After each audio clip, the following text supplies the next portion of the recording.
Vijayawada university మంచి భవిష్యత్తు కోసం తెలుగు విద్యార్థులు ఇష్టపడే యూనివర్సిటీ. కాల్ 9059052378 9059052379. విశాఖలో ఇంటర్ విద్యార్థి ఆత్మహత్య చేసుకోవటం చాలా బాధాకరమైన ఘటన.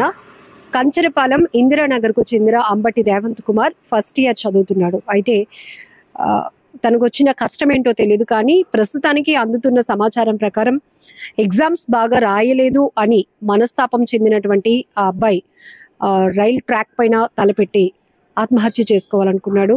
చాలా బాధాకరమైన విషయం. ఈ మధ్య కాలంలో ఎక్కువగా ఆత్మహత్యలు చూస్తూ ఉన్నాం. కారణాలు ఒకటి, విద్యని ఒత్తిడిగా భావించడం. రెండు, తల్లిదండ్రులు మందలించారనో లేకపోతే బర్త్డేకి ఈ బైక్ గిఫ్ట్ ఇవ్వలేదనో లేకపోతే వాళ్ళ ఎక్స్పెక్టేషన్స్ ఏమైనా రీచ్ కాలేనప్పుడు ఇలాంటి చిన్న చిన్న కారణాలతో కొంతమంది అయితే ఇష్టమైన కూర వండలేదని తల్లిదండ్రుల పైన లేకపోతే వాళ్ళకి ఇష్టమైనది యాక్సెప్ట్ చేయలేదని తల్లిదండ్రుల పైన కూడా దాడులు చేస్తున్నారు. ఏంటి అసలు ఇలాంటి ఘటనలు వింటుంటేనే చాలా బాధగా అనిపిస్తూ ఉంది. ఇక్కడ ఇంటర్ చదువుతున్న విద్యార్థి, అది కూడా ఫస్ట్ ఇయర్, ఇంకా తనకి చాలా ఫ్యూచర్ ఉంది. ఇప్పటి వరకు తల్లిదండ్రులు ఆ అబ్బాయి పైన ఎన్నో ఎక్స్పెక్టేషన్స్ పెట్టుకున్నారు. తన అబ్బాయి బాగా చదువుకుంటున్నాడు కాబట్టి మంచి ఫ్యూచర్ ఉంది, ఇక వాళ్ళకి తిరుగులేదు, ఆలోచించాల్సిన అవసరం లేదు, ఇప్పటి వరకు కష్టపడ్డాం, ఇక వాళ్ళ లైఫ్ వాళ్ళే డిజైన్ చేసుకోగలుగుతారు అనే ఒక నమ్మకం ఆటోమేటిక్ గా 10th క్లాస్ తర్వాత పిల్లల పైన తల్లిదండ్రులకు ఒక ఫుల్ కాన్ఫిడెన్స్ అనేది బిల్డ్ అయిపోతూ ఉంటుంది. ఎందుకంటే అక్కడి నుంచి వాళ్ళు ఏ కోర్స్ చేయాలి లేకపోతే వాళ్ళ ఫ్యూచర్ ఎలా డిజైన్ చేయాలి అనే నాలెడ్జ్ పిల్లల్లో ఉంటుంది. ఇప్పుడు పిల్లలైతే, ఈ జనరేషన్ పిల్లలైతే ఇంకా అడ్వాన్స్ గా ఉన్నారు కాబట్టి ప్రతి తల్లిదండ్రులు మాక్సిమం ఇలానే ఆలోచిస్తూ ఉన్నారు. ఇక్కడ ఇంకొక విషయం, గతంలో లాగా పిల్లలు ఉండట్లేదండి. చాలా సెన్సిటివ్ అయిపోతున్నారు, చాలా సున్నితత్వంగా. ఎందుకు ఒకరి నుంచి ఇంకొకరు ఇన్ఫ్లుయెన్స్ అవుతున్నారో ఏమో తెలీదు. లేకపోతే ఈ అబ్బాయి ఇలా చేశాడు, లేకపోతే మా ఫ్రెండ్ అలా చేశాడు, వాళ్ళ అమ్మ వాళ్ళు ఎలా కోఆపరేట్ చేస్తున్నారు, మా పేరెంట్స్ ఎందుకు అలా చేయట్లేదు అని ఇలా వాళ్ళకు వాళ్ళే అనాలిసిస్ చేసుకొని మేము అనుకున్నది జరగట్లేదు అని, లేకపోతే చదువుని ఒత్తిడిగా తీసుకోవడం, చదువు మాకు ఎక్కట్లేదు, అలా అని మేము ఫ్యూచర్లో ఏమవుతామో తెలీదు, మా పేరెంట్స్ ఎక్కడైనా ఇబ్బంది పడతారా మా వల్ల అని, ఇలా రకరకాల ఆలోచనలతో వాళ్ళు మదన పడుతూ దాన్ని మనసుకి ఒత్తిడి ఎక్కువగా తీసుకుంటూ ఆఖరికి ఇంకా బ్రతుకుండే కన్నా తల్లిదండ్రులకి భారంగా మారే కన్నా చనిపోతే బాగుంటుంది అనే ఆలోచనకు వెళ్తున్నారు. ఇది చాలా దారుణం, చాలా బాధాకరమైన విషయం కూడా. ఇది తప్పుడు నిర్ణయం ఖచ్చితంగా చెప్పొచ్చు. ఎందుకంటే ఒక్కసారి మీ ప్రాబ్లం ఏదైనా ఉంటే పేరెంట్స్ కి చెప్పడానికి, కన్వే చేయడానికి ట్రై చేయండి. అలానే ఇక్కడ పేరెంట్స్ పాత్ర కూడా చాలా కీలకం. కొంతమంది అంటూ ఉంటారు ఎలా పేరెంటింగ్ ఉండాలో మీరు నేర్పిస్తున్నారా అని, కానీ నేర్పిస్తుంది మీడియా కాదు, సైకాలజిస్టులు, మానసిక నిపుణులు చెప్తున్నారు. ఈ రోజుల్లో మీడియా ప్రభావం కానీ లేకపోతే సోషల్ నాలెడ్జ్ అనేది లేకపోతే ఏదైతే డిజిటల్ కంటెంట్ కొంత, ఇవన్నీ కూడా పిల్లల పైన ఏంటి పెద్దవాళ్ళ పైన ఏంటి ప్రతి ఒక్కరి పైన చాలా తీవ్రమైన ప్రభావం చూపిస్తున్నాయి. కాబట్టి ఇలాంటి నిర్ణయాలు తీసుకోవడానికి కూడా ఇవి కొన్ని కారణాలుగా మారుతున్నాయి. కాబట్టి పిల్లలు ఒకవేళ ఏదైనా మూడీగా ఉంటే, ఎందుకు ఈ మధ్య అంతా చాలా యాక్టివ్గా ఉన్న మా అబ్బాయో లేకపోతే మా అమ్మాయో ఎందుకు కొంచెం డల్గా ఉంది, ఏదో చెప్పడానికి ట్రై చేస్తోంది, కానీ మనం కాసేపు టైంని పెట్టి వాళ్ళతో ఇంటరాక్ట్ అవుదాం, ఇవన్నీ కూడా చాలా అవసరం.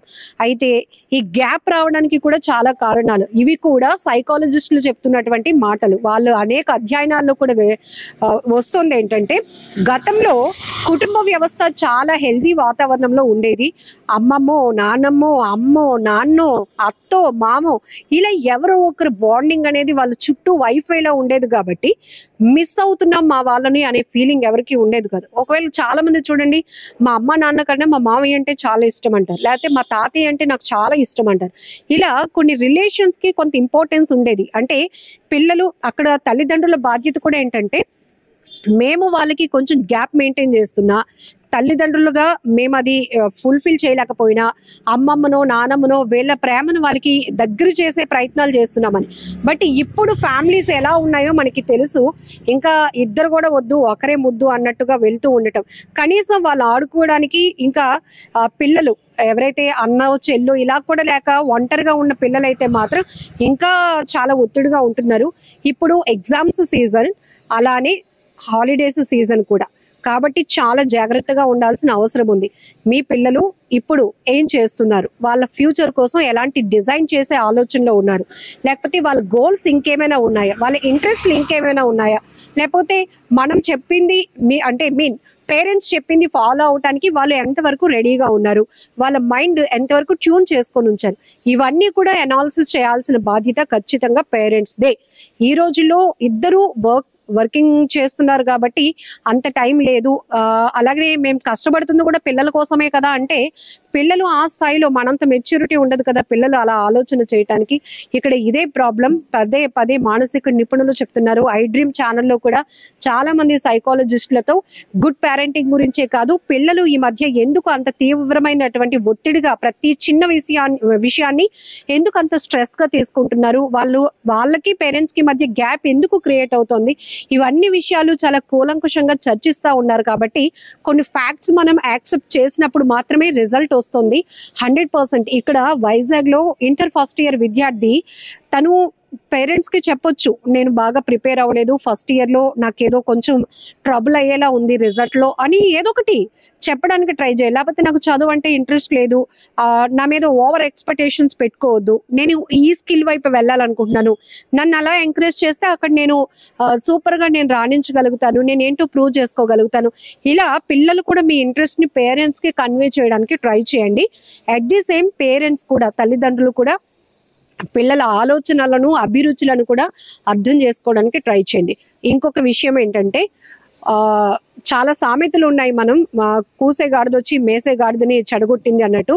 స్నేహాలు చాలా ఇంపార్టెంట్. ఈ మధ్య కాలంలో ప్రతి ఒక్కటి కూడా ఏంటి, ఫ్రెండ్షిప్ లో ఎలాంటి క్వాలిటీస్ మెయింటైన్ చేస్తున్నారు, ఫ్రెండ్షిప్ కి క్వాలిటీ ఉంటుంది ఏంటమ్మా అని అంటే దానికి సమాధానం లేదు. ఈ మధ్య ఒక మైనర్ అమ్మాయి పైన గ్యాంగ్ రేప్ జరిగింది విజయవాడలో, గన్నవరం నియోజకవర్గంలో. అక్కడ కూడా కొంతమంది గాంజా బ్యాచ్లు 10th క్లాస్ అబ్బాయిని చెడగొట్టి ఆ గ్యాంగ్ రేప్ లో ఆ అబ్బాయి కూడా ఉండేలాగా ఉన్నాడు అంటే ఇక్కడ మనం అర్థం చేసుకోవచ్చు వీళ్ళు తిరుగుతున్నటువంటి ఆ ఫ్రెండ్షిప్ కావచ్చు, ఎన్విరాన్మెంట్స్ ఎలా ఉంటున్నాయో కూడా మీరు ప్లాన్ చేసుకోండి. అట్ ది సేమ్ ఎక్కువ టైం మొబైల్ ఎలక్ట్రానిక్ గాడ్జెట్స్ తో ఎక్కువ టైం స్పెండ్ చేసినప్పుడు వాళ్ళు ఎలాంటి కంటెంట్ చూస్తున్నారు, అది వాళ్ళకి ఎంతవరకు ఉపయోగం, అడ్వాన్స్ గా వెళ్తున్నారా, దీనిపైన కూడా మానిటరింగ్ చేయాల్సిన బాధ్యత పెద్దలుగా మనకే ఉంది, అది పేరెంట్స్ కి ఉంది. కాబట్టి కొంచెం ఇలాంటి కేర్స్ అన్ని తీసుకోవాల్సిన అవసరం కూడా ఉంది.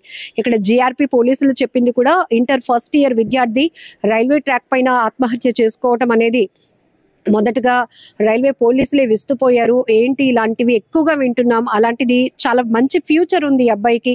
ఈవెన్ ఎగ్జామ్స్ రాసిన తర్వాత కనీసం హాలిడేస్ ని కూడా ఎంజాయ్ చేయలేనటువంటి పరిస్థితిలో పిల్లలు ఉంటున్నారంటే ఎడ్యుకేషన్ ని కూడా ఒక స్ట్రెస్ గా తీసుకుంటున్నారు.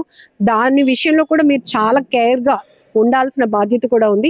ఒకవేళ మీకు కూడా చాలా అభిప్రాయాలు ఉంటాయి పేరెంటింగ్ పైన కానీ, పిల్లల మనస్తత్వాల పైన కానీ, ఇప్పుడు ఉన్నటువంటి జనరేషన్ పిల్లల్లో వస్తున్న మార్పులు, వీటిపైన మీకు ఎలాంటి అభిప్రాయం ఉన్నా కామెంట్ బాక్స్ లో మెన్షన్ చేయండి. మేము వాటిపైన మీకున్నటువంటి డౌట్స్ కానీ, మీకున్నటువంటి మీరిచ్చే సజెషన్స్ పై కూడా మేము సీనియర్ సైకాలజిస్టులు, మానసిక నిపుణులతో వాటిపైన వీడియోస్ చేసి ఒక నాలెడ్జ్ అనేది అందరికీ షేర్ చేస్తాం.